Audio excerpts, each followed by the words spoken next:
Fanya mambo mengi kwa miaka mingi kuleta taifa pamoja, na wakati mheshimiwa aliyekuwa waziri mkuu amepumzika, ameenda kupumzika akiwa na amani. Walikuwa wanafanya kazi na rais wetu, sio kazi yao binafsi, kazi ya kuleta taifa pamoja, kazi ya kuunganisha Kenya yetu, kazi ya kuleta uwiano.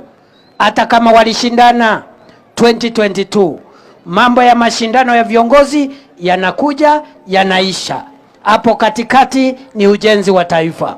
Kwa hivyo mheshimiwa aliyekuwa waziri mkuu ameenda kupumzika akiwa na amani na akiwa ameridhiana na watu wote wa taifa letu la Kenya na wapinzani wote ambao alikuwa nao, wapinzani wa kisiasa.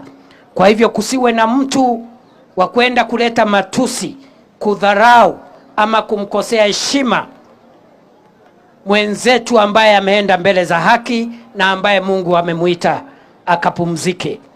Hiyo ni jambo la kuleta fedheha na aibu kwa kiongozi wowote kuleta matamshi ya kudharau, kukejeli ama kusherekea ati kifo cha mwenzetu ambaye ni kiongozi ametumikia taifa letu kwa miaka mingi. Ama watu ya Kachaliba mnasemaje?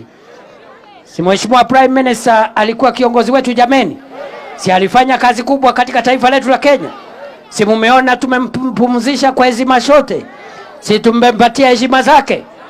We accorded him a state burial, a state funeral with full military honors, with all the honors that can be given to a leader. He may not have been a head of state, but the things he has done are good for Kenya. And he has passed on as he was trying to bring Kenya together. We salute him and we pledge that we will continue with unifying Kenya, and that is the best thing we can do to honor and respect our departed Prime Minister Raila Amolo Odinga.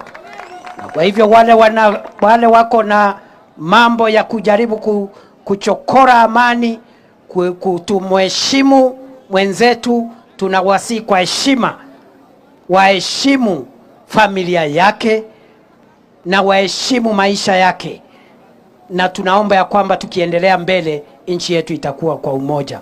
Kwa hivyo mimi nimeshukuru.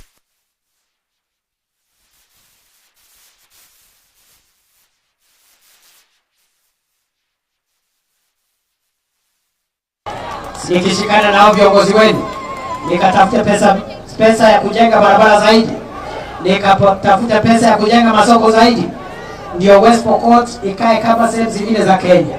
Na tukifanya hivi, Mungu atabariki nchi yetu, Mungu atabariki West Pokot yetu. Mimi naomba mlitume na salamu. Mnalituma na salamu? Mnajua yule amenituma hapa? Si nimesema mwenye amenituma hapa anaitwa nani? Anaitwa nani? Si ni Mudozi? Mungetaka nikifika Nairobi nimsalamie? Nimsalamie? Nimewambia